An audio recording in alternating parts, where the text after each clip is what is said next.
And I said it before. Wọ́n ti fẹ́ wá sí public láti wá gba owó. Wọ́n kọ́ lọ fún lápò wọn fi ṣe àwọn olè. Ṣẹ́rí even tó bá ti sọ pé wọ́n fẹ́ mú owó lápò wọ́n fi ṣe. Ṣẹ́rí wọ́n play game kan mo sọ fún Mọ́mí Anjola. That's why I gave it to everybody that went to the inquest. Not to tẹ́rù àwọn pé whatever tó bá lè ṣẹlẹ̀ tó bá máa gbé kán gbé. Before that inquest, I knew a lot of people that was calling me, Sammy Jojo, don't go. Teba lo ma ba inja, koko gbodo se yin o, kiniko. Mr. Yomi, they played a card of fear into people, into justice seeker. They played a card of fear to them. Ipe wọ́n máa gbé, wọ́n máa ṣe, wọ́n máa mọ̀. Wọ́n ti mọ̀ pé ara àwọn lọ wọ́n máa wà níbẹ̀ ìjọba tó wá fẹ́ kà. Irú ẹ̀yin, irú èmi tí ń bá ti sí níbẹ̀, nǹkan tó wọ́n bá gbé jáde. They knew the game now. That's why I saluted people that went there with okay, tó máa gbé wa kọ́ gbé wa. They sum up the courage. Nǹkan jáde onírọ́ lèmi àti onírọ́ ni mò ń pa Sammy Jojo, owó ni kókó àtàrífà onírọ́ là ń pa pé nǹkan tó ń sọ nìkan ló right. Mr. bá pọ̀ jù báyìí lọ. Mr. Yomi, ọjọ́ tí wọ́n fẹ́ ka autopsy níbi pé court yẹn was scanty. What everybody was waiting for and the court was scanty. Gbogbo àwọn tó wà bẹ́ẹ̀ yẹn ni mo mọ̀ tí mo lè dá wọn mọ̀ tí mo mọ̀ pátápátá tí mo lè dá wọn mọ̀ pé kí ẹni báyìí. The court was scanty and just because people were scared wọn ò mọ̀ nǹkan tó lè ṣẹlẹ̀ ẹ dẹ̀ play card yẹn tó kọ́ máa fọlọ́pàá fún wọn kan ní so that they will not come so ẹ máa wá gbé narrative yẹn wá so you can be talking about it wá sọ pé it is not over. The pathologist said it's still coming. Come and do what? Kí ló tún fẹ́ wá ṣùgbọ́n fẹ́ bèrè question lọ́wọ́ mi. 30 million not top. Sam Jojo. Rí pé wọ́n threaten mi gan. Wọ́n threaten mi gan, wọ́n mọ̀ pé. Òun náà ni mò ń sọ fún yín. Òun là ń sọ yìí. Wọ́n try wọn fẹ́ kéde wá sí wọ́n fẹ́ wá corona wọ́n try gan. Wọ́n fẹ́ lé àwọn èèyàn kúrò irọ́ lẹ pa ẹ lé wa tì. Ẹ jẹ́ ká lọ́wọ́ èèyàn pa ẹ jẹ́ ká lé. Irọ́ lẹ pa babaláku baba yín ò lè lé wa ẹ̀yin kọ́ lẹ pè wá sí justice for Mohbad ẹ lè lé wa. Josie ìwọ kọ́ ló pè mí wá ò lè lé mi. I came voluntarily to fight for justice for Mohbad. You did not invite me and you cannot send me away Joseph Aloba. Ó kéré. Mo ti ẹ̀ ń ṣe ní ìtàbára wa dé over 4 decades of my life tí mo ti fàdíya tí mi ò pààyàn màmá wa bẹ̀rù ọlọ́pàá. Does that make any sense? They wá sọ they wá play card yẹn fún everybody àgbà tó wá di pé can't you see they cannot even. Dẹ̀ sí ibi tó ti pa Mohbad. ṣàwà ń bẹ̀ ni ó kọ́ Sammy Jojo wọn máa gbé lọ́ba Joseph Aloba yìí tó fi kọrin ọ̀tẹ̀ fáwọn tá a dáwó fún ẹ tá a tún ayé ẹ ṣe ó máa kọrin ọ̀tẹ̀ fáwọn tó pa Mohbad kẹ ó máa kọrin ọ̀tẹ̀ àdàbí àbíwọ̀n àdàbí àbèrè placenta mà ló ń kọrin kiri ó máa kọrin fáwọn tó dá ẹ̀mí Mohbad légbodò Joe Frame olórin ìsọnù ó máa kọrin fáwọn tó pa Mohbad àdàbí yẹn orí ẹ̀ ló máa jàlé Joseph Aloba orí ẹ̀ ló máa jàlé wàláì ìwọ. Ìyá tó pariwo Yomi Fabiyi àti Sammy Jojo kò pariwo ìgbà tó máa pariwo àwọn tó ló kọ̀ ìbàdàn. ọmọ àtìbà àwa tá a mú Joseph Aloba láti inú ẹrọ̀fọ̀ ló wà a mú atún ẹ ṣe awẹ̀ fún adáṣọ sí ẹ lọ́rùn ìgbà tá a tún ẹ ṣe tó wá kọrin ọ̀tẹ̀ fáwa àwọn tó pa ẹ lọ́mọ orí wọn ló kọ́ fún wọn àdàbí yẹn á dà ní ẹlò.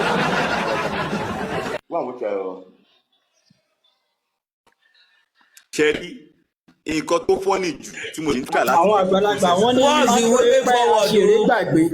oore pé àṣèré gbàgbé ni. Owó ni kókó ṣé o mọ̀ pé tó tiẹ̀ fọ́nì tó fọ́nì dé ni pé wọ́n wá ka autopsy. Mr. Yomi ẹ̀dẹ́ sọ̀rọ̀ ṣe lọ́nà ẹ̀ níjọ court ibi tí kinní yẹn sún mi dé ibi tí gbogbo ẹ̀dá tó ti ara ń kan mí dé.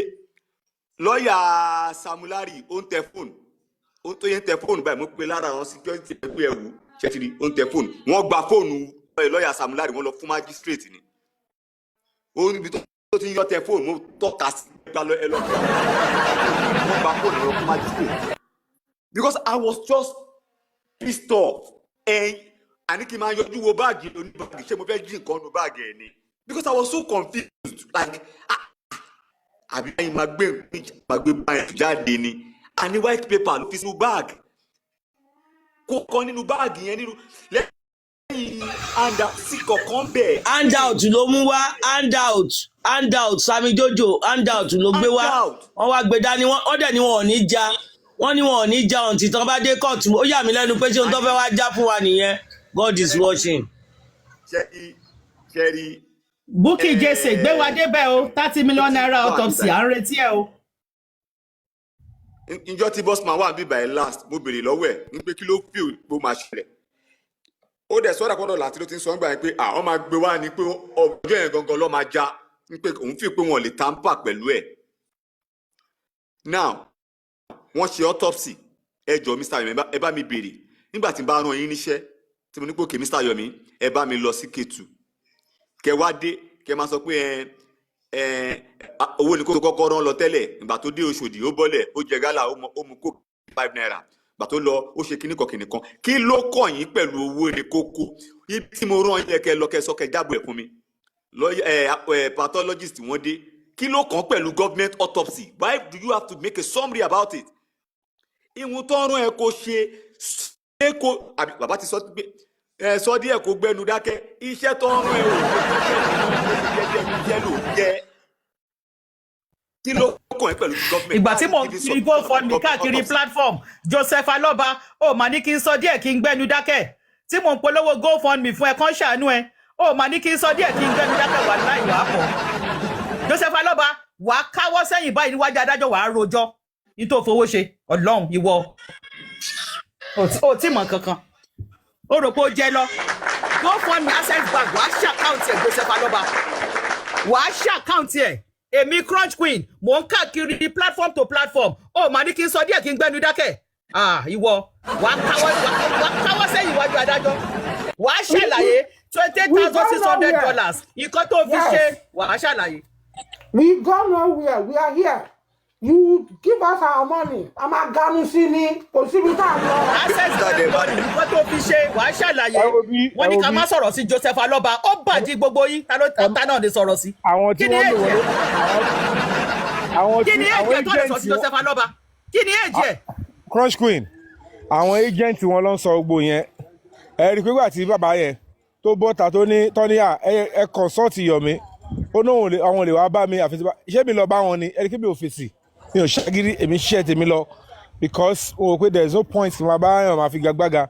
I've noticed that what is expected of a family that is looking for justice from an NGO wà tẹ́mi expect kọ́ mo bá yẹn nígbà tẹ́lẹ̀ rìn láti bí lọ sí Abuja Bẹ̀rẹ̀kẹ̀tẹ̀ ẹ lọ bọ́ Oríyọmí sórí Yomi Hamzat lórúkọ jèmi lọ ní àbí ó ní foundation tó better ju tèmi lọ àbó ti jà fún human rights ju tèmi lọ kò yẹ yín gbogbo àwọn tá à ń sọ nígbà tá à ń fa ensars kò sí ìta at the end of the day when I got to hear that I have to come to meet him I know this is something fishy but kẹ́ tó lè sọ pé ẹ kàn sọ pé ẹ máa béèrè owó ẹ máa ṣe bákan mí ní kẹ́ máa béèrè o it's a fundamental right of the public to demand for public accountability which is sacrosanct and it's germane. n tẹ́mi kọ́ fẹ́ sọ ni pé ẹ itemize what are the things that you have seen. kí ẹ gbọ́dọ̀ mi kí ni àwọn nǹkan tí ẹ rò pé ẹni kan fowó ṣe tán fowó ṣe can go out there and have somebody to ask for the exact prices. ọmọ Fábíyì wà láì mo lẹ́nu bẹ̀ torí mo mọṣẹ́ tí mo ṣe lórí GoFundMe mo lẹ́nu bẹ̀ gidi Joseph Aloba wà á ṣàlàyé nǹkan tó fowó GoFundMe ṣe. ẹ láti itemize ẹ bá mi solve mystery Mr. Yomi ẹ bá mi solve mystery ẹ jọ̀ọ́ torí Ọlọ́run I want you to solve this mystery. When they first read the first autopsy Baba busted into tears. Ó bú sẹ́kún. Nígbà tí wọ́n ṣe eléyìí ẹ̀yìn ẹ̀ ni mo jókòó sí. Baba kasara. Baba at least tó bá tiẹ̀ bẹ́ act ẹni sùúrù. Nígbà tó ka eléyìí ṣé kò yẹ kó bú sẹ́kún pé not again àbí ẹ jọ̀ọ́. First one tí government ṣe ó bú sẹ́kún everybody was saying the internet was Baba cried Baba was crying. Ẹni kì í solve mi sùn ẹ̀jẹ̀ ń da yín lóhùn ẹ̀jẹ̀ ń bá yín dáhùn ìbẹ́ ní solve ẹ̀ ni. Ẹ bá mi dáhùn ẹ jọ̀ọ́. Bí bá ṣe solve ẹ̀ sí ẹ mọ̀ pé mathematics ni 5 + 5 10 ni 3 + 7 10 ni 2 + 8 10 ni so ìdí bá ti lò bẹ́ẹ̀ ẹ bá preempt 2 + 2 4 ni o. Econometrician ni mí màá bá yín ṣe tẹ́ bá ti parí màá bá yín continue. Ohun tẹ́mi kàn máa sọ fún yín ni pé iṣẹ́ ń gbọ́dọ̀ mi. My own opinion, as at that time, Baba was thinking that the government, Baba was thinking that corona inquest, he did not understand how did it emanate. Is it part of police investigation? Ṣé àwọn ọlọ́pàá tó ń ṣe ìwádìí ikú ọmọ ẹ̀ ni wọ́n gbé jáde pé àwọn ò lè wádìí yẹn tán o, corona inquest ló lè bá wọn ṣe o. Or Baba ò fẹ́ understand who actually initiated the corona inquest. Ṣé government fúnra wọn gan ló gbé dìde? Wọn ò fẹ́ mọ̀, wọn ò fẹ́ kí wọ́n sòótọ́ yẹn fún wọn. So at the end of the day, they've made him understand that thing is going to favour him as at that time, so that gbogbo nǹkan táwọn fẹ́ get táwọn fẹ́ mi gẹ̀ yẹn, that girl that he wants to give, màá jẹ́ òmò pé màá fi ẹ̀ lákàlàkà tó bá tẹ́lẹ̀ bá padà sí agreement meeting táwọn ọkọ̀ ṣe lálá ọkọ̀ ṣé n get kọ́mọ̀ sọ. So my own understanding, Baba reacted to that with that, like what ṣojú máa tì mí ni ṣé n get mi ṣé kò ṣe kó bàbá gangan initially kò yẹ kó bàbá ló bèrè DNA.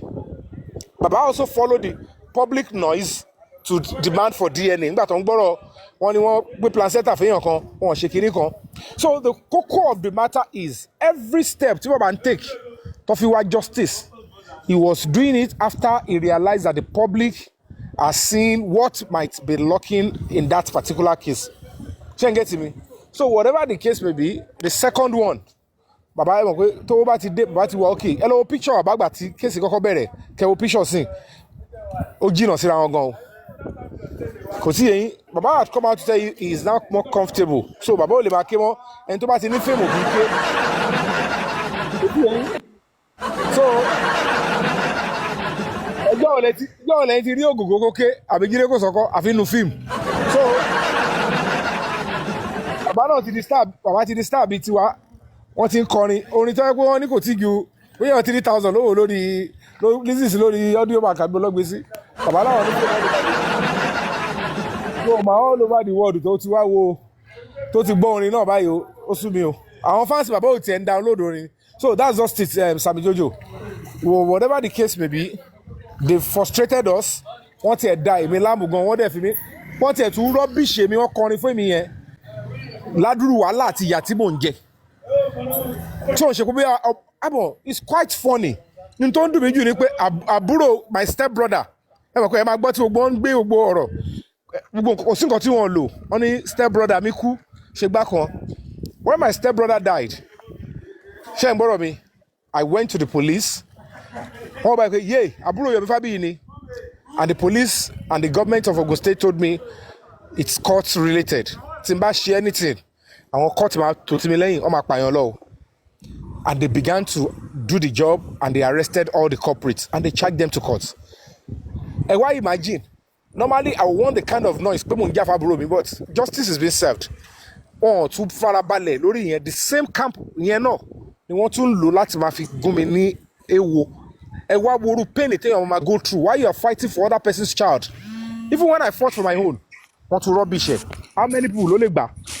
How many people ló lè máa like go through nǹkan bẹ́ẹ̀? So I've answered you, Sammy Jojo. It's quite sad. Ẹ jọ̀ọ́ nítorí Ọlọ́run, it's quite sad.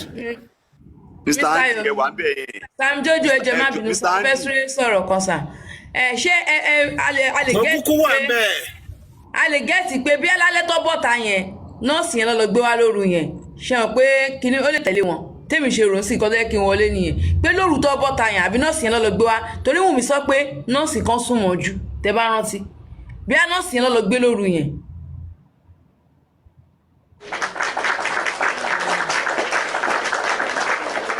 Andy ó yẹ sọ̀rọ̀, you been here for long. Andy abeg talk, you been here for long sir. Àwọn ọ̀gá méjì wà ń bẹ̀ mẹ́rin gan Sam Jojo Lady Ebo ní Crunchy Queen Yomi Fabiyi èmi ò lè sọ̀rọ̀ ẹ má sọ̀rọ̀ mò ń gbọ́ yín.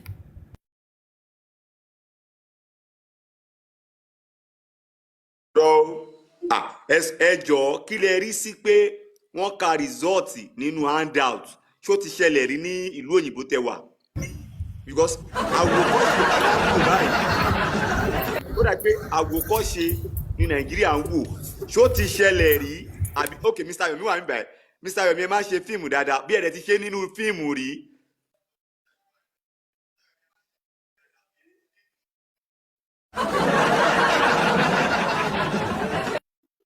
so Mr. Yomi àti Mr. Andy ni mo fún ní question yẹn Mr. Andy ṣẹ́yìn ti rí lọ́dọ̀ yín Mr. Yomi ṣe ti kọ fíìmù kan bẹ́ẹ̀ tó yẹ pé wọ́n wá ka autopsy wọ́n gbé handout wá kárí.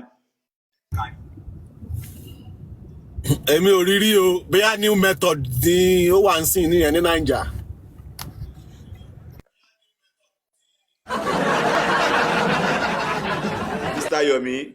Mr. Yomi Fabiyi ẹ jọ ṣe ti kọ fíìmù kan rí tó wáyé pé inú fíìmù yẹn ẹ wá náà máa autopsy tí wọ́n wáyé pé ìgbà tó máa gbé dé inú brand inú paper inú handout ló ti wá kà á because ẹ mọ̀ pé àwọn Yorùbá fíìmù yẹn máa ń fọ́ nìgan kò sí nǹkan tí o tán kì í ṣe ń gbà míì. àwa ṣe fẹ́ bèrè question àbẹ̀fẹ́ bú Yorùbá movie industry ẹ fi tí pathologist pátákópá wá ṣe ẹ fèsì ẹ̀mẹ́ ẹ̀mí ò ní kọ story lọ́bẹ̀ ẹ má bù wá ẹ lọ àwọn fíìmù ẹ lọ wá gbé sórísun kẹlọ́wọ́ oníkẹ́dé kẹlọ́wọ́ owó orí ẹlẹ́wọ̀n kẹlọ́wọ́ mẹ̀tọ́mì kẹwàá àwọn fíìmù táwa ń ṣe èmi ò ń ṣe ṣàkúṣàkú movie o dídẹ̀lẹ̀gbẹ́ ẹgbẹ́ òṣèlú ọmọ o kò yé gẹ̀ẹ́tì as in mo gẹ bí àwọn gẹ̀ẹ́tì nǹkan tí mò ń sọ àní mo gẹ sẹ́ẹ̀ fíìmù kan. àní kò ń ṣọ̀dọ̀ wa bóyá fíìmù àwọn Haúsá àbáwọn fíìmù àwọn Indian film àwọn fíìmù. kẹ́rin máa ń wo fíìmù Haúsá ni. kàdákàdá o kàdákàdá o. kò ṣáà ṣe fíìmù tiwa nǹkan ẹ̀kọ́ tí mo kọ́ à máa ń ṣe nínú fíìmù wa ni pé tó bá fẹ́ dájọ́ wá ní èyí ní ìdájọ́ mi àmọ́ director bá ní ó yá ẹ̀sùnsẹ̀ àmọ́ wá sún ẹsẹ̀ kò tí yẹn ìgbà tí òye bẹ̀rẹ̀ sí èmo ní wọ́n ń sún ẹsẹ̀ tó bá fẹ́ dájọ́ kí ló dé táwọn director wá ní káwa sún ẹsẹ̀ nígbà tá à kọ́ṣẹ́ kò tí so àwọn ẹ̀kọ́ ìmọ̀ pa ṣe tá à ń ṣe gbà ẹni àrẹ ṣe yẹn wọ́n.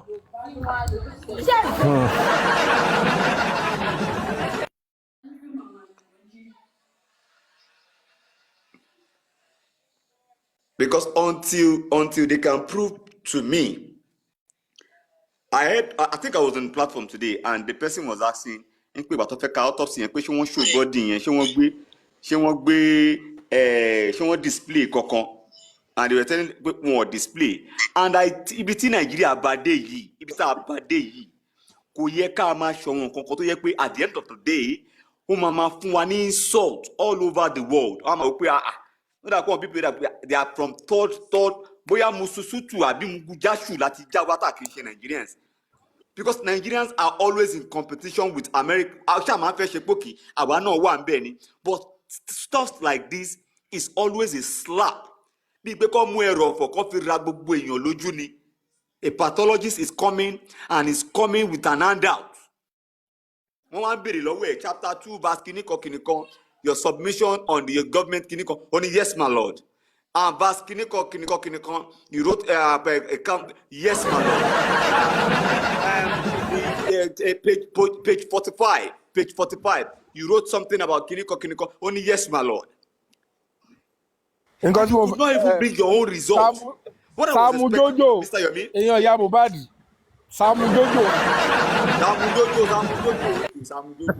èyí tí mo fẹ́ kí gbogbo yín kọ̀ mọ̀ ni wípé the first thing Mohbad wants to be established kóhun tó bẹ̀rẹ̀ sí ṣe kí ìdájọ́ tó bẹ̀rẹ̀ sí jáde kó tó lọ mú whoever tó pa òun ẹni tó pa ẹ máa má padà mọ́ ẹ kọ brace up ni ó lè má jẹ́ bí tí gbogbo yín fọkàn sí but every other person tó wà nílé yẹn all of them will be punished for whatever role they must have played but ẹ kọ brace up ó lè má jẹ́ ẹni tí gbogbo yín fọkàn sí ìyẹn ẹ̀kọ́ ẹlẹ́ẹ̀kejì bẹ̀ ó ń láti kọ́kọ́ jẹ́ kí gbogbo àwọn tó máa kọ́kọ́ bẹ̀rẹ̀ sí ń rí sign díẹ̀díẹ̀ èyí tó yẹ kó adjust èyí tó fẹ́ parun kó parun ó ń gbá gbogbo wọn sí ojú kan and I must tell you in a real term àwọn èèyàn ìyá ti jà àwọn èèyàn gan o. ẹ jọ̀ọ́ ẹ bá wa engage live yìí o ayé yín ò ní dàrú ẹ jọ̀ọ́. nǹkan ti bà àwọn èèyàn gan o ẹ má rò bí àrùn Mohbad sùn o Mohbad ó ti túlẹ̀ ti pẹ́ ìyá ti jẹ àwọn èèyàn gan nǹkan ti ṣe wọ́n gan o ìmí tí ẹ̀ ti dàrú pátápátá ó wà bẹ́ẹ̀ wọn bọ́ta sọ ni o gbogbo àwọn pàǹtí ẹ̀wà àwọn ẹran orí rẹ̀ sì tó ń kàn wà lórí social media tó ń ṣiṣẹ́ ìdọ̀tí ìyá táwọn yẹn létà torí pé ìsà òkú ló ń bájà this guy is ẹlẹ́jẹ̀ funfun kò dẹ̀ sí àwọn tó bá mọ̀ nǹkan tó ń pè ní ìrìn àjò ilé ayé irú Mohbad yẹn kó tó ó wọnú ilẹ̀ gan tí wọ́n bá sin gbogbo àwọn tó sin tó ọ̀bàjẹ́ kó gba ìjọ́rẹ́ òdo ìdààmú burúkú bàbá wọn nǹkan máa ṣe wọ́n error tó tún wà bẹ́ẹ̀ danger tó wà bẹ́ẹ̀ ni pé kó lọ sin without him getting the justice whoever has a hand in burying him without getting justice nǹkan máa bá wọn àfàwọn tó bá jẹ́ pé wọn ò mọ̀ ń pa ẹ̀ rárá gbogbo ẹni tó mọ̀ ń pa kú Mohbad tó bá lọ́wọ́ ni pé kó lọ sin ìṣekúṣe kó máa dìdàkudà kó tó ní kó yanjú wọn so it's coming ó ṣe ń rúgbó bọ̀ ni. I have a question. Since Andy does not want to talk, I don't know why he doesn't want to talk, Andy. I don't know why you don't want to talk. Me ti de corona inquest rí, ẹ̀yin tẹ́ ti lọ. Sammy Jojo mo ke ti lọ. Mo ń dọ́là mo mọ̀ wí pé ti lọ. Mo fẹ́ béèrè. Ẹ jọ̀ọ́ during the corona inquest proceeding. Ṣé àwọn èèyàn ní chance àti sọ̀rọ̀ bí pé àwọn ní question àbáwọn ní ìbéèrè àbí ṣé àyè wà láti jẹ́ kí anybody sọ̀rọ̀ during the inquest? Mo fẹ́ béèrè ni àwọn tó wá. Wọ́n gbà kẹ́ anybody béèrè question. Wọ́n gbà. Láàrin àwọn èrò tó jókòó. Bẹ́ẹ̀ èmi béèrè question. Mo béèrè question lọ́wọ́ driver. Now this is my question. Mo béèrè Okay. Over 500 people ló wà níbí báyìí. Bàbá Mohbad máa ń lọ sí inquest àmọ́ so ó pẹ̀lú àwọn èrò àbí mi sí ní pèsò but wọ́n ní jọ́ tí Darosha wá tí wọ́n examine Darosha sọ wípé bàbá Mohbad mọ̀ sí embalmment tóun ṣe pé òun ló fún àwọn láṣẹ láti embalm Mohbad wípé bàbá Mohbad náà ó dà pé ó sọ pé òun ló ra pósí gan bí Darosha ti sọ níjọ́ yẹn. So the question is nígbà tí Darosha ń sọ̀rọ̀ yẹn why did bàbá Mohbad not say irọ́ ló pa lẹ́sẹ̀kẹsẹ̀ irọ́ ló pa mọ́ mi. You cannot interject in court o local screen. Sọ wípé kan interject a ṣàparí ọ̀rọ̀ náà bàbá Mohbad á dẹ̀ náwó sókè olúwa mi irọ́ ló pa àbí kò interject. Local screen ẹ má sọ yẹn ta o possible you can be charged for court contempt. No but wọ́n sọ wípé yóò lè sọ̀rọ̀ náà mo ń dára sọ pé ó bẹ̀rẹ̀ question. Oh man, anytime now, you don't interject people like that. You are not getting my point. I'm not saying interjecting. I shall pari ọ̀rọ̀ at some point. I pari ọ̀rọ̀ àbí. So bí mo ń jẹ́ láti béèrè question. Ó yẹ kí bàbá Mohbad náà lè béèrè question kan tí mo ń sọ nìyẹn. Oh, lè béèrè time yẹn sir. He is under cross examination. Court là ń sọ̀rọ̀ nípa ẹ̀. Cross screen. You are not getting my point. You are not getting. Ẹ farabalẹ̀ Mr. Fabi. Ẹ farabalẹ̀. Ẹ má interject me. Hear me out. I never said you should interject. I am more knowledgeable than that. I'm not saying that. Aunty Monjola just confirm wípé àwọn gan béèrè question nínú corona. Bàbá Mohbad ìgbà tí wọ́n parí cross examination or whatever. Kí ló dé tí ó sọ wípé irọ́ ni ẹni báyìí pa fún mi ìgbà tí wọ́n cross examine. That's what I'm saying. I'm not saying you go interject. Kí ló dé tí bàbá Mohbad ó sọ wípé èmi kọ́ ni mo ní ko embalm ọmọ mi. Èmi kọ́ ni mo ra pósí. Again, dying long when witnesses are being brought before the court. Tí witnesses tó bá sọ pé fẹ́ bá question tó fẹ́ béèrè ọ̀rọ̀ lọ́wọ́ ẹ̀. Tí lawyer lè bá béèrè tán, the other person will ask. In the case of corona inquests, because other lawyers of other parties don't ask question. Tó bá the time tó bá sọ pé okay, anybody tó fẹ́ béèrè question lọ́wọ́ any from the public ni ẹni ẹ ṣe lè show interest. Is that not what I'm saying? Oh yeah, kí n gbọ́ èèyàn yé ni. Bí bàbá Mohbad ti di public, ikọ́ tí mò ń sọ nìyẹn náà. Kí ló dé tí ò béèrè ní time yẹn wípé okay, irọ́ ni lágbájá pamọ́ mi. That's what I'm saying. Ṣèbó ní chance àti sọ̀rọ̀ nínú corona. Kí ni mo jẹ́ kọ́ béèrè? Ṣé èèyàn lè ẹ máa farabalẹ̀ Mr. Fabi? Gbogbo wa náà àmọ́ nǹkan tá à ń sọ. You know what you are saying, I know what I'm saying. Ẹ mọ̀ nǹkan tí mi kọ́ máa sọ tábà tí wà ń tà báyìí. Ẹ máa lo èdè farabalẹ̀ fún àgbàlagbà. Àwọn tó máa change ẹ̀. Ẹni Mr. Yomi ẹ gbọ́ mi. Mr. Yomi ẹ gbọ́ mi. Okay, Mr. Yomi ẹ gbọ́ mi. Okay, ẹ má bínú ẹ gbọ́ mi. Mr. Yomi ẹ gbọ́ mi. Ìkọ́ tí mò ń sọ, that was why I asked kí n tó bẹ̀rẹ̀ question. Wípé ṣé àǹfààní wà láti béèrè question àbí láti sọ̀rọ̀ nínú corona inquest? That was the first thing tí mo béèrè. Pé ṣé àǹfààní wà kí public ti ẹ̀ sọ̀rọ̀ during the court process? And Aunty Monjola sọ wípé àwọn gan béèrè question during in the corona inquest. Ṣó yé yín? So ẹ farabalẹ̀ ẹ má okay oya ẹ gbọ́ mi ẹ má bínú ẹ gbọ́ mi because tí mo sọ ni wípé lẹ́yìn tí Mohbad sọ̀rọ̀ yẹn lẹ́yìn tí Darosha sọ̀rọ̀ yẹn ẹ má bínú brother mi ẹ má bínú lẹ́yìn tí Darosha sọ̀rọ̀ wípé okay òun lòun embalm àti pé bàbá Mohbad ló fóun láṣẹ kí ló dé tí bàbá Mohbad ò sọ wípé irọ́ ló pamọ́ mi. That is my question. And he was there.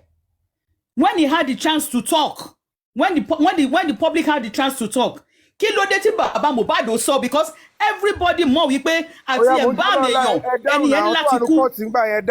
Sherry, ẹ̀ka sẹ́kù gbogbo ilé ẹ̀ mo ti dáhùn mo ní wọ́n gbà kí n dáhùn question. Sherry, question tẹ́ ń béèrè yìí mo ń rò nínú mi ní last inquest tá a lọ yìí tí wọ́n gbé Sam Larry wá. Now Sam Larry bàbá Mohbad jókòó síbẹ̀ ó ń sọ pé òun ò fọwọ́ kan Mohbad rí. Èmi wá expect bàbá nígbà tí wọ́n sọ pé everybody béèrè question. Ṣé mọ̀ pé bàbá ló yẹ kó dìde kó sọ pé nígbà báyìí ó fọwọ́ kan nígbà báyìí ó fọwọ́ kan nígbà báyìí. Wọn ò béèrè anything. Wọ́n jókòó àwọn dẹ̀ ni wọ́n ní ẹ̀tọ́ láti nawọ́ sókè pé àwọn fẹ́ béèrè question. Tọ́mọdé ní kọ́ bọ̀ ẹ̀ wọ́n béèrè. Nǹkan tí mò ń sọ gẹ́lẹ́ náà nìyẹn. Darosha sọ wípé bàbá Mohbad lọ fáwọn ní go ahead àti ẹ̀bá Mohbad. Bàbá Mohbad ò kántà ẹ̀. Kò sọ wípé olúwa mi when it was time for them to ask question pé lágbájá ọ̀rọ̀ tó sọ yẹn o irọ́ ló pamọ́ mi. Bàbá Mohbad ò sọ bẹ́ẹ̀. Èmi ò fẹ́ sọ̀rọ̀ kọ́ bá dáyẹ̀ kó mò ń defend bàbá Mohbad. Bàbá Mohbad ò sọ bẹ́ẹ̀ when he had the chance to clarify and say irọ́ ni lágbájá pamọ́ mi ìgbà tó ń give submission ẹ̀. Bàbá Mohbad ò sọ̀rọ̀ and he was in the court. Ni mo ṣe bèrè pé ṣé àwọn èèyàn ò ní àṣẹ àbí wọn ò ní àyè àti bèrè ní during the corona inquest. He kept quiet. Ìgbà tí lọ́yà Fágádé tún sọ wípé bàbá Mohbad sọ wípé a máa lọ sí immediately ó tún ní bàbá Mohbad ò sọ kò sọ ABC lórí ọ̀rọ̀ yẹn. So why is he keeping quiet in the corona? If he's really innocent of all these allegations, because these are allegations against Baba Mohbad, kí ló dé tí ó sọ̀rọ̀ nígbà tí wọ́n ṣílẹ̀kùnlẹ̀ fún wọn láti béèrè question àbí láti sọ̀rọ̀. Ṣẹ́mọ̀ tẹ́bi kọ́ máa sọ fún us. You have right to criticize all of these things, but let's look for a way forward now. Get your answer and let's talk about it. Can I make a contribution? Good evening. Can I make a contribution? Go ahead, sir. You are free, sir. Crunchy Queen, I think. See, like Yomi said, a court process doesn't work that way. This is a cross-examination. Kò ń ṣe pé gbogbo nǹkan tí Darosha ń sọ, even if the magistrate is taking note, it is not everything the magistrate is accepting as fact. It will still come to a time where Baba Mohbad will still have to, the Baba Mohbad's lawyer will have to now make his own point clear. It is Baba Mohbad's lawyer that will now disprove all those things at the right time. Baba Mohbad cannot say, irọ́ ló pamọ́ mi. That is disrupting court process. It doesn't work like that. It will come to a time where Baba Mohbad has a lawyer. So that he kept quiet does not mean he admitted. They are getting somewhere. They are building the process. So Baba Mohbad will decide sọ pé olúwa mi irọ́ ló pamọ́ mi o. No. Kóòtù jàǹkárà nìyẹn. So that Baba Mohbad kept quiet, it is not that he's admitting it. It will come to a time when the lawyer will have to make his argument and then disprove what he has to disprove and then admit what he has to admit. But not at that stage. Not at that stage. Bíbẹ́ ẹ̀kọ́ court ma di rowdy thing. Not at that stage. Thank you. This question. Now, tí most of them are actually out of the country. Èyí tó ti sálọ, èyí tó ti jápa. Do you think at a point they will be reinvited into the country? Àbí kí lẹ fi pé ó lè ṣẹlẹ̀? Because àwọn tí wọ́n ní ẹjọ́ jẹ́, tí wọ́n ní nǹkan sọ, wọ́n ti kúrò Nàìjíríà, èyí tó ti lọ Qatar, èyí tó ti lọ kíní ti lọ. At a point, do you think they will be reinvited or are they going to be extradited back into the country on this case? Kí lẹ fi pé ó lè ṣẹlẹ̀?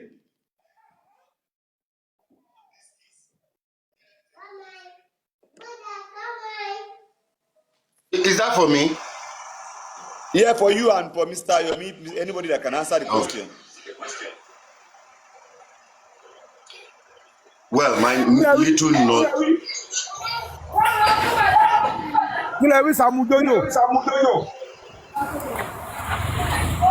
Àfi Sàámú Jójó náà. Mo ní àwọn tí wọ́n ti travel, wọ́n ti sá lọ báyìí. Ṣé wọ́n máa extradite wọn padà ni? Is there anything that the government will do or the people will do that àwọn tó sì ní ẹjọ́ jẹ́ tí wọ́n ti kúrò ní country ṣé wọ́n máa invite wọn padà wá ni? Àbí tó bá tẹ̀wọ́ pé kí wọ́n charge ẹni báyìí báyìí direction sent from the country. Tó bá charge ẹ̀ tí ò dẹ̀ sí Nàìjíríà, what do you think is going to happen?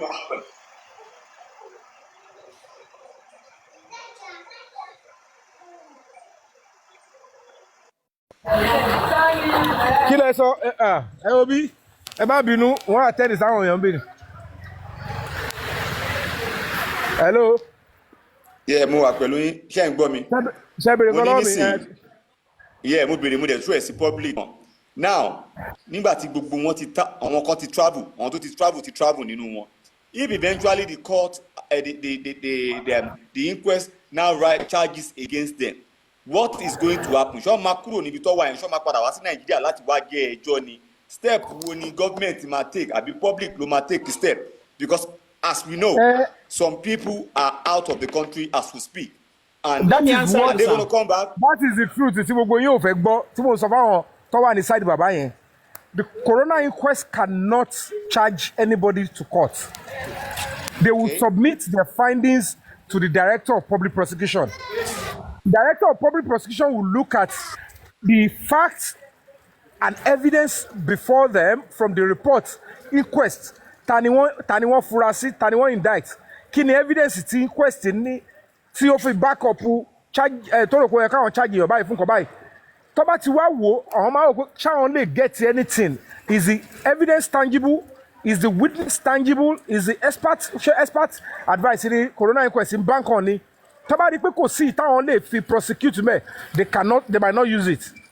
Àfi tí kí ni ẹ bá wà so overwhelming. Àlàyé ẹni mò ń ṣe just like bọ́lọ́pàá ṣe kó ọlọ́pàá ṣe investigation ọlọ́pàá mú èèyàn méje wọ́n mú Naira Marley wọ́n mú Sam Larry wọ́n mú Prime Boy ọlọ́pàá tó kó àwọn méje yẹn lọ wọ́n believe pé àwọn ní something against the 7 people but at the end of the day ìgbà tí DPP tó máa duplicate sọ̀rọ̀ DPP tó máa wo gbogbo evidence and the fact tó present sáwọn wọ́n ní pé èèyàn méjì làwọn lè prosecute mbẹ̀ táwọn tó ní case láti answer the rest does not have a case to answer if tó bá ti give decision yẹn ó máa ṣe kọ́kọ́ stay even if anybody bá fẹ́ lọ overrule àbò fẹ́ lọ appeal ẹ̀ which most likely ó nójú case tẹ́ máa padà lọ appeal against the DPP tẹ́ máa win but you have right to appeal but the power ti prosecutor ní pọ̀ gan so the same thing náà ló máa ṣe tó bá di eléyìí òun ni mo ṣe sọ fún wọn pé ẹ jẹ́ ká ránṣọ mọ́ visual evidence tí ò ṣe deny and they thought you are looking for fame and they were condemning and blocking it wọn ò mọ̀ pé Mohbad làwọn fìyà jẹ wọn ò mọ̀ pé bàbá Mohbad làwọn fẹ́ disgrace because tó bá tiẹ̀ sọ pé wọ́n indict anybody ní coroner inquest yẹn ṣé DPP tó ti wò ó sì pé ẹni kan indict let's take for instance wọ́n indict pé èèyàn kan pé okay òun ló kọ́ Mohbad lọ́rùn ṣé nọ́ọ̀sì yẹn lọ́fẹ́ tó ti múlẹ̀ lọ́wọ́ sọ pé òun ló kọ́ Mohbad lọ́rùn àbí spending that means they will have to go back and say why didn't you wait DPP will tell you pé ọmọ padà bọ́ àwọn pé kí ló ní tẹ́ ẹ̀ dúró nísìnyí coroner inquest sọ pé òun indict òun fura séèyàn báyìí kò dẹ̀ sínú àwọn tẹ charge lọ sí court ẹ̀ náà ní case láti answer so even if they see it they might overlook it because the public will look at them and the law there's somebody called law report they will still go back and accuse and look at the DPP and say irú iṣẹ́ wo lẹ́ ń ṣe how can you be a state prosecutor and you did not wait for coroner inquest now coroner inquest now brought a suggestion ó wá ṣẹ̀fẹ̀ padà lọ bẹ́ẹ̀ ni tí court ti fílẹ̀ kó máa lọ ẹ fẹ́ pé padà wá kó yá you committed a crime with which new evidence so no new evidence tó máa fẹ́ gbé wá through coroner inquest except this video evidence tó wà nílẹ̀ òun lọ ṣe ń ṣe gbogbo nǹkan tó fẹ́ ṣe try to do everything against people like us to ensure that that video evidence does not see the daylight àṣírí tó wà ní gbogbo ẹ̀ nìyẹn and what I have just said is risky to say but I have to say. Mr. Yomi ẹ jẹ́ bí question kan. Mr. Yomi ẹ jẹ́ kí n bí question kan. Concerning the nurse sir my brother concerning the nurse do you think there is any evidence against the nurse? The evidence against the nurse is our testimony. Let me explain to you in a court process. Your confessional statement alone is enough to send you to prison. The judge does not need to see any evidence. If bí Dàmọ́lá ṣe confirm pé òun lòun delete kìíní yẹn, a ní láti rí anything. Tí ọ̀kan bá bọ̀ tàn sí ìjọba sọ pé òun lòun pa Mohbad. Ó ti tó. The law permits that the judge can sentence based on confessional statement. So nọ́ọ̀sì fúnra ẹ̀ yẹn ó ti confess fúnra ẹ̀ pé òun kú Mohbad lábẹ́rẹ́. Pé abẹ́rẹ́ tóun dẹ̀ gún yẹn ló fi ní anaphylactic reaction.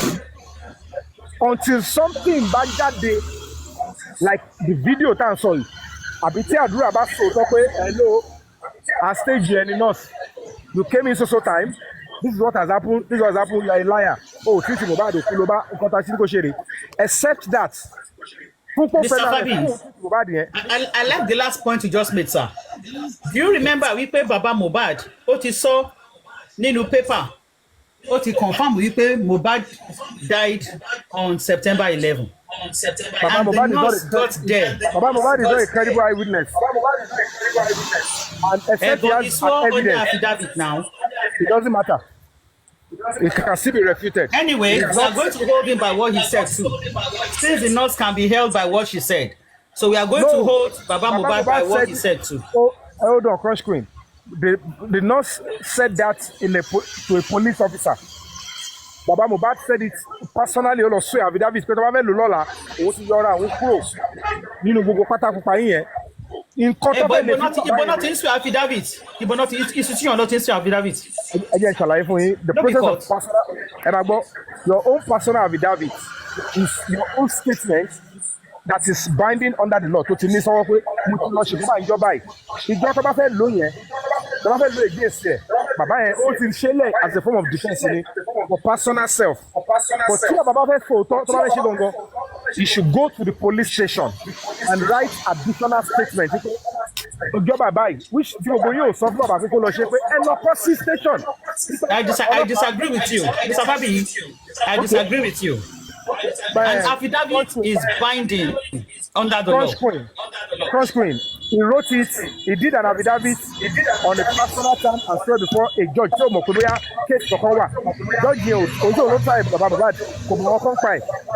The only Mr. Fabi, an affidavit is binding under the law. I am not disputing that, but he went to swear for an affidavit before a judge that is not trying the case. Ó máa mú sọ́wọ́ ọjọ́ tó bá ti nídìí ẹ̀ ló máa mú jáde pé òun ti lọ sọ́njọ́ báyìí. Déètì yẹn la kàn nídìí pé ṣó ti lọ tó sọ́njọ́ báyìí. Kẹ̀ tó lo against ẹ̀. But tó bá fẹ́ lò fún àwọn tó ń try case Mohbad. Àwọn ọlọ́pàá tó ń ṣe case yẹn lọ́wọ́ yẹn tó ti gba statement lẹ́nu bàbá Mohbad tẹ́lẹ̀. Òun ló máa padà lọ bá pé I want to write additional statement. I want to change my story. I want to change my statement.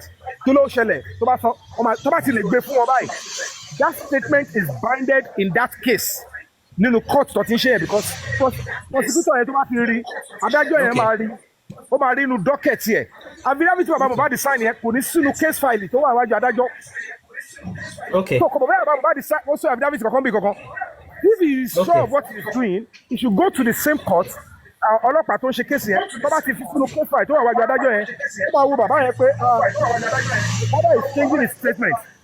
On the level of Onku, I was of say, how come? You said you treated somebody on the 12th. The father has now come here to write a statement before the police. But on the level of Onku, but it's all about affidavit here. Who said it already? Judge he did it for his own personal, litigation in case of future one. So that's what he's doing. Okay, if I may come in. Okay. If I may come in, like I said, an affidavit is tenable under the law, and it can still be presented in this case. Okay. Now, this is where I'm going. Sir. Now that Baba Mohbad has sworn an affidavit that his son was killed on September 11, and the nurse got there on September 12.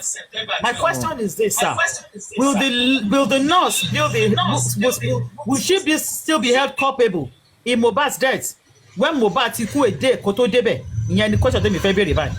And that's what I'm saying, that Baba swearing to that affidavit tó bá ti di through the process of police or court, they will ask him to say you have sworn to an affidavit. Ẹ máa mute o, ṣe máa mute kò látọ̀dọ̀ yín mà.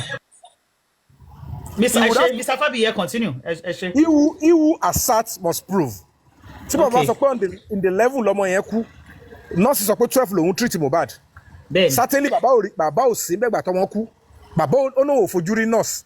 So Baba cannot even confirm whether the nurse was there on the 12th or on the 11th. The cocoa of the matter is Baba must be able to prove beyond reasonable doubt that Mohbad died on the 11th. To bá ti convince ọlọ́pàá the judge, then they will nullify the nurse position of the 12th. Okay. Papa, in most cases, I can tell you for free under the law, apart from circumstantial evidence, there must be an additional witness to corroborate on the level, which is Adura, which he has confirmed. Okay. So, Baba can rely on Adura's statements. That's Okay. But it did not fit upon the level lele because Judge Baba, you were not there when your son died. Now you saw to an affidavit. What do you have to convince me that your son died on the 11th and this nurse did not treat your son or met him alive on the 12th? Baba So, to prove it from Judge here, it will be admitted because they will have to go through whatever Baba brings. And if it is admitted during the trial, certainly the nurse will be nullified. And nurse, they will now look at nurse case. Are you aiding and abetting crime? Are you obstructing justice? So negligence of bail of nurse yìí, wọ́n máa kó àwọn ẹ̀sùn burúkú, wọ́n kó sọ nurse yẹn pé abẹ́jọ́ pa gan ni, àbí wọ́n gan ló ti inject ẹ̀ pa. Then they will now be looking at what are the other probable cause, what are the things tí nurse yẹn ṣe tó fi join conspiracy yẹn to look for a lighter sentence, a lighter stuff. So o ti yẹn gan bó sọ. I love your explanation. I'm reading comment section, sir. Somebody is saying pé Adura ti confirm September 11. Ṣó Tony? Yes, so I had. Mi mọ̀ bóyá sọ bẹ́ẹ̀ fọlọ́pàá o. Mi mọ̀ bóyá sọ bẹ́ẹ̀ fọlọ́pàá, but I understand he said it at that corona court. So ibi tí a kọ̀ láti dúró ni pé corona judge yẹn, we were going to be appealing to the judge of the corona judge yẹn. Wọ́n ti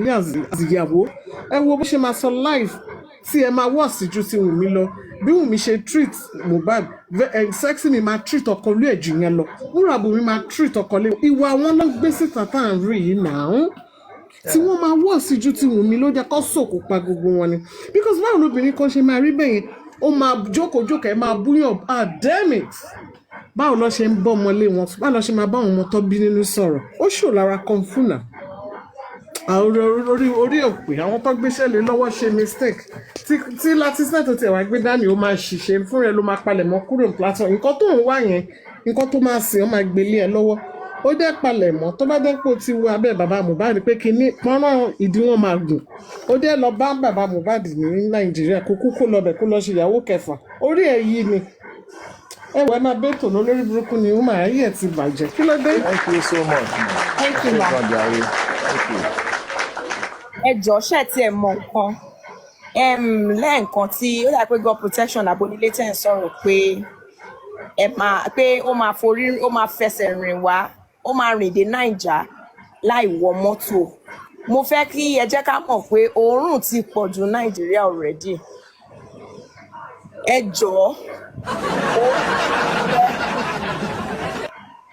àfẹ́dọ̀tí ní Naija for now ẹ jẹ́ kó dúró síbẹ̀ kó já dúró síbẹ̀ títí wọ́n á fi yẹgi fún nílùú tó wà ṣe get nǹkan tí mo fẹ́ sọ nìyẹn Abíọ́lá Ayọ̀ let's have you.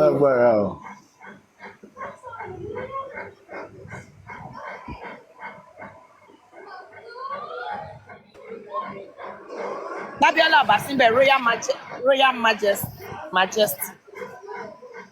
Majestic. Ẹ fi first of all ẹ fi introduction sí. This is at Royal. Ẹ kúrọ̀lẹ́. This is Mohbad sister. No, this is Mohbad brother. Ẹ kálọ nílé. Ẹ kálẹ́. Ẹ sì kú ètò náà. Àwa nìyẹn jàre. Odidi crush yín lẹ́dẹ̀ wá gbé jáde báyìí lẹ́dẹ̀ wá ń sọ̀rọ̀ sí i. Tẹ́mi dẹ̀ ti ń pàdé bá ṣe máa lọ sanwó. Ewúrẹ́ ò kì í ṣe crush tèmi o. Ewúrẹ́ ta ní kọ́ lé wọlé lẹ́ ń pè ní crush mi. Ẹ má ṣe bẹ́ẹ̀ yẹn ẹ ṣàánú mi. Ẹ má jẹ́ ń gba ibi tí mo gbà wá lọ. Wọ́n ti gbé picture yín jáde náà.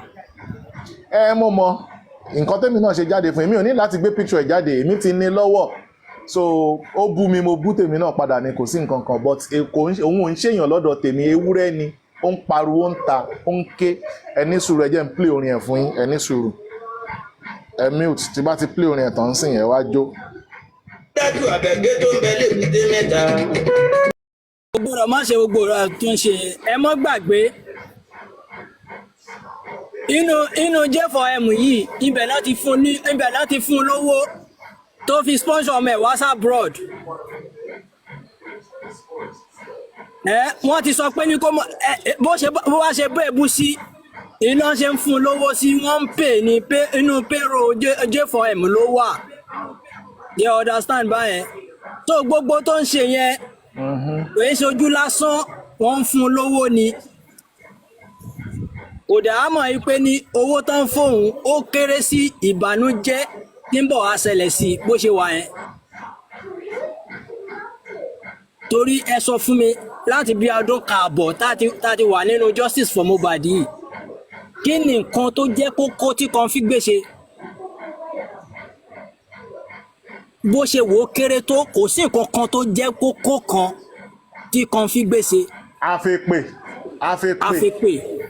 àfi kó mọ gbé fọ́tò ní fọ́tò kó gbé fọ́tò ọmọ kó gbé fọ́tò ọkọ kó gbé ti bàbá kó mọ fi ṣépè kó mọ post ẹ̀ káàkiri.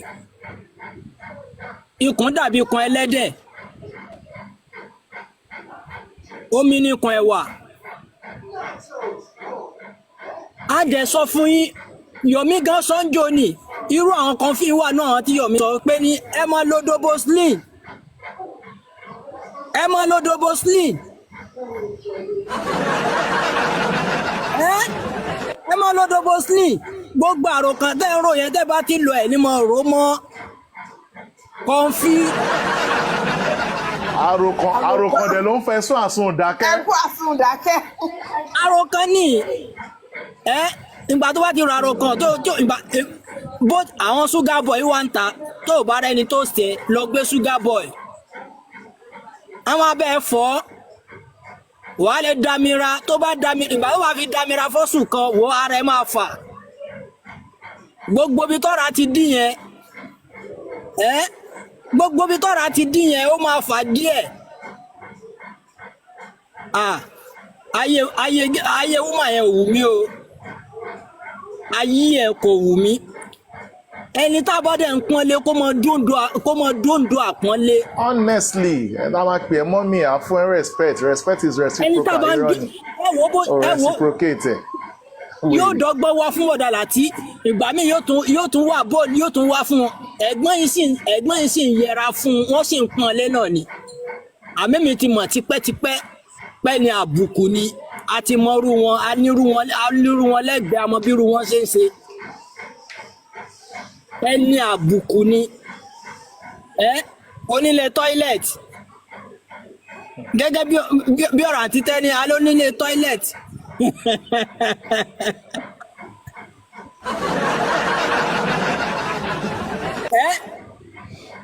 Ó ń ṣe bẹ́ẹ̀ dé ibi yàrá tó ti múra kò ju tọ́ílẹ̀tì mi lọ ó dàbí iléèwẹ̀ ó dẹ̀ ló ń gbélu èbó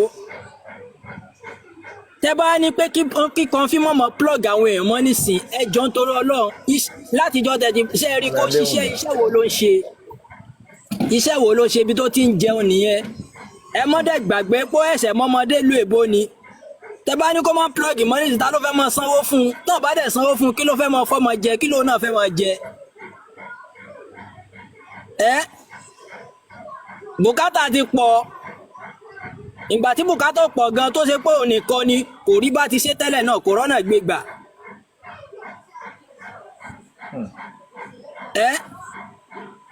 tó àwọn ó kàn ń dùn mí fún Joseph Aloba ó ń dùn mí fún bàbá Mohbad pé at least gbogbo bá ṣe dúró ti máa yí tó ó wá jẹ́ pé ní irú àwọn kan fi yẹn ló wá lísìn sí irú àwọn kan fi yẹn àwọn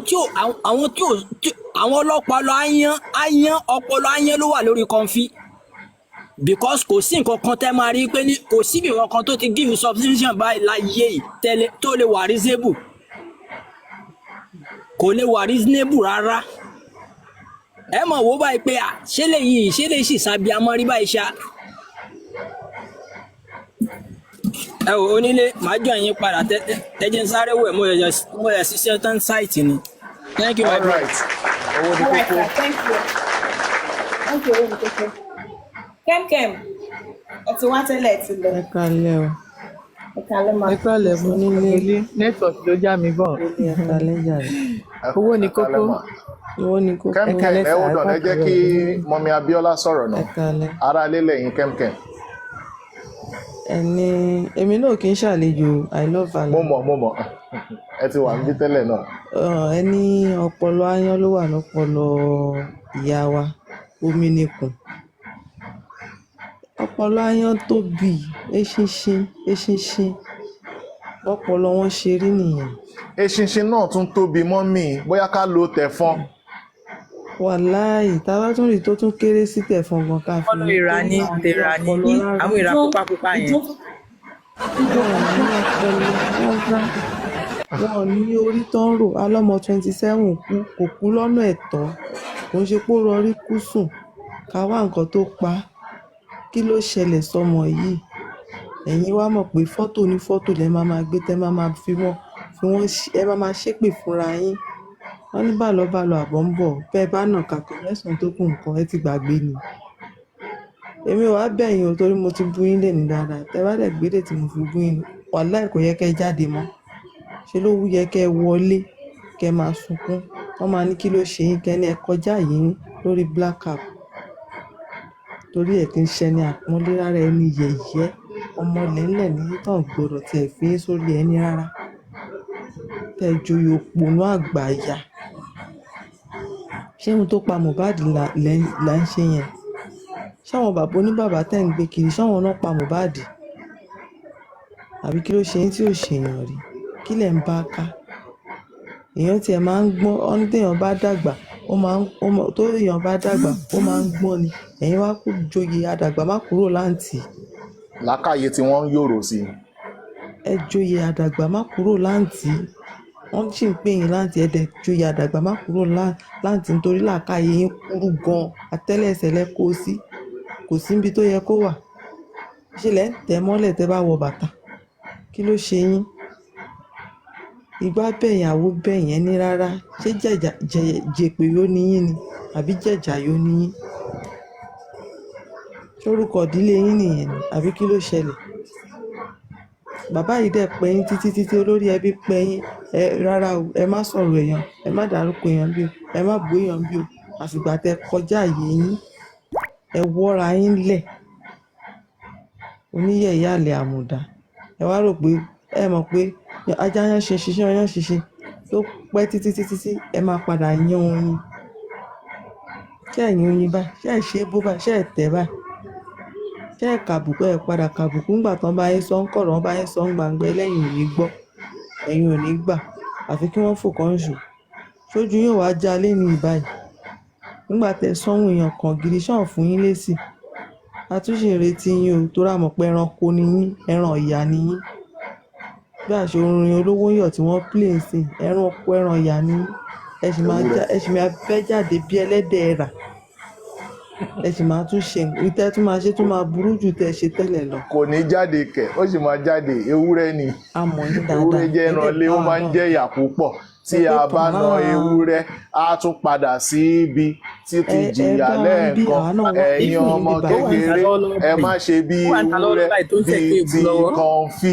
torí ẹranko ni kí ló dé tẹ ronú bẹ́ẹ̀ kí ló dé tẹ fọpọlọ yín sábẹ́ ẹ̀rọ rí yín eléyìí bá jáde wá gbọ́ kọ̀ǹfì ẹ fún lésì ẹ kọ̀ǹfì ẹ̀yin kan náà lẹ́yìn àtọmọ tẹ́ni ọmọ ológo ẹ̀yin ni pẹ́ẹ́rì ẹ̀yin ni àyànfẹ́ ẹ wá ń fún gbogbo ohun yẹn fi ń hànú ṣé ẹ ṣọ́ ṣe é bú ni bàbá fi ọ́n ṣe yín àbẹ́yìn lẹ́ ń ṣe wọ́n ń dì yín àbẹ́yìn lẹ́ ń dì wọ́n àǹtí mi ẹ jẹ́ akógbá wọlé ìbámọ̀ tó kàn wọ́n. Ọlọ́pàá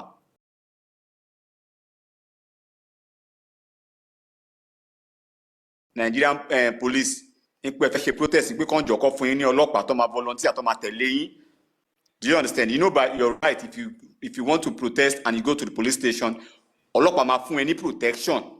So tẹ́ bá kọ lẹ́tà náà sí Nigerian Bar Association, by right they should give people volunteer lawyers or ma join the protest yín, because ọlọ́run ẹ máa explain fún wọn ìdí tẹ́tẹ́ ti ṣe protest lélẹ̀ nítorí pé wọ́n jẹ́ amòfin wọ́n ní làákàyè ju àwa tá pè wọ́n lọ. They will be able to explain to the public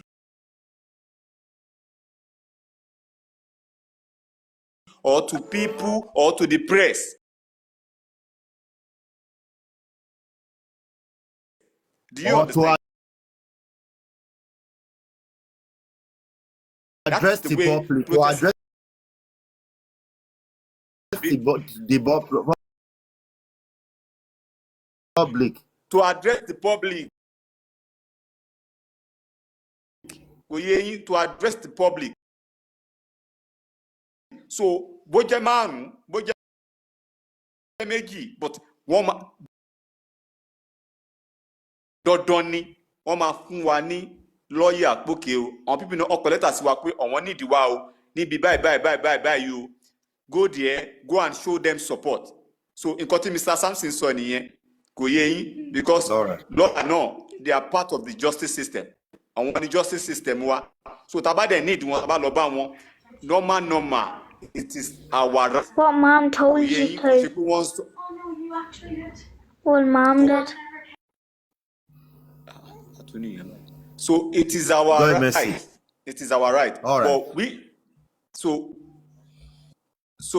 táwa bá wá ní lọ́ọ̀yà títí wa gangan tó jẹ́ public lawyer, ìyẹn ló lè máa wá lọ sí radio station ní o, TV station ní o, tó kó CCTV tó wá explain fún èèyàn pé wá nǹkan báyìí náà people in demand fún nǹkan tó fẹ́ lélẹ̀ ẹni báyìí parọ́, this person have been lying, this is their system. Do you understand? So it will be the one to be re-echoing that message to Nigerians. So kò ní dàbí pé orí TikTok yìí náà láti wá ń ro gbogbo ẹjọ́ yẹn tá à ń ro lọ tá à ń ro bọ̀. Tá a bá pariwo yẹn síta, á tú momentum yẹn á tú high, òun máa tún show interest. So I support Mr. Samson. He's 100% correct in what he has said. All right. Yeah. Lady B, Lady Prophet, Lady Princess. Ẹ sọ̀rọ̀ ṣẹ́wà. Lady Princess.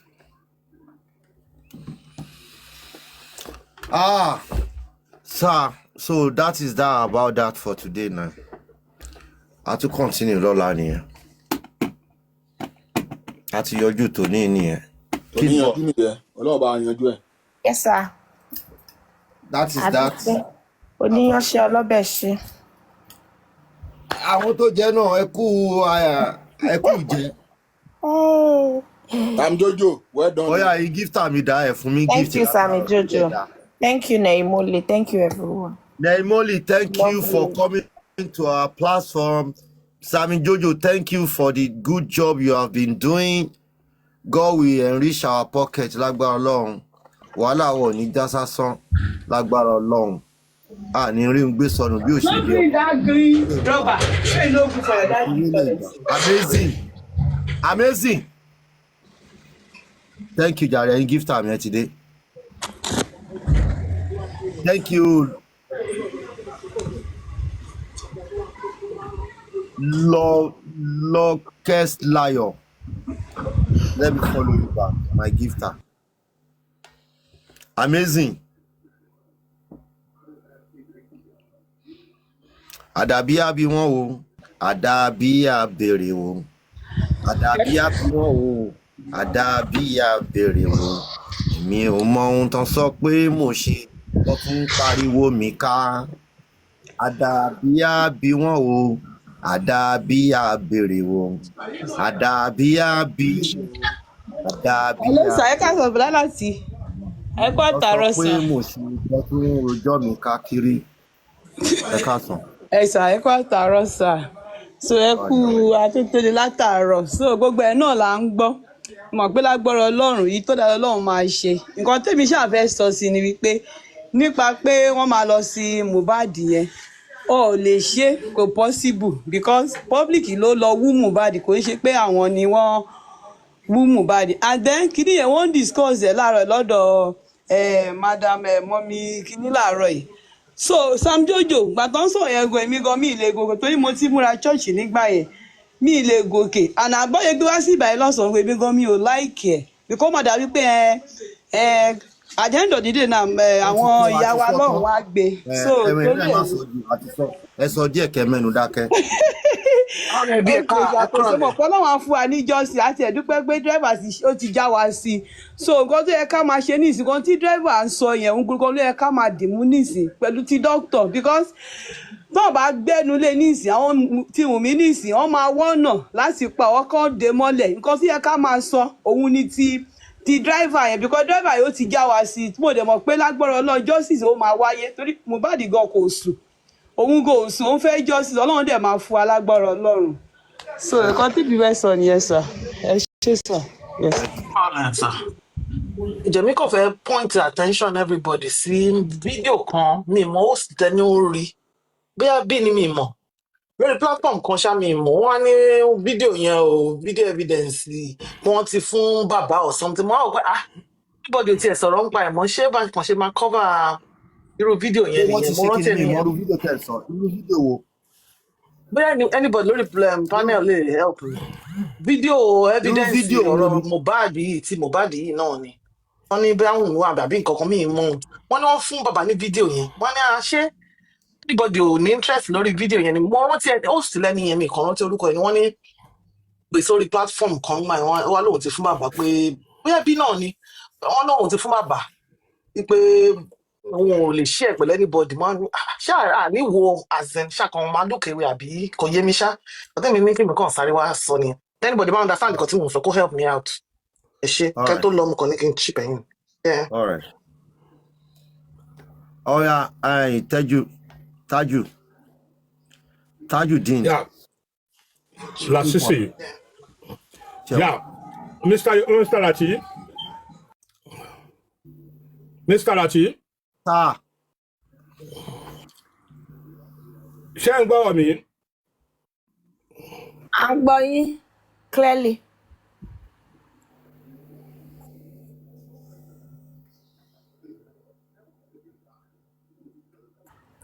Kẹ́ lómi sọ̀rọ̀ dà pé network wọn.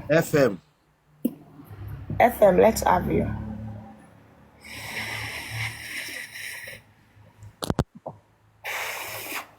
Ẹ tètè sọ̀rọ̀ mo ti gbọ́. lọ́wọ́ bí tí ń gbà yẹn. Fídíò tẹ́ bèrè lọ́wọ́ bí tí ń gbà yẹn ni tó sọ pé òun ti hand over fún bàbá. Fídíò yẹn ni woman yẹn ń sọ. Ó ti yé yín kò ń ṣe nǹkan fídíò yẹn ni woman yẹn ń sọ. Alright. Ẹ kú iṣẹ́. Tó bá dọ̀la máa jọ́ ní lágbára Ọlọ́run.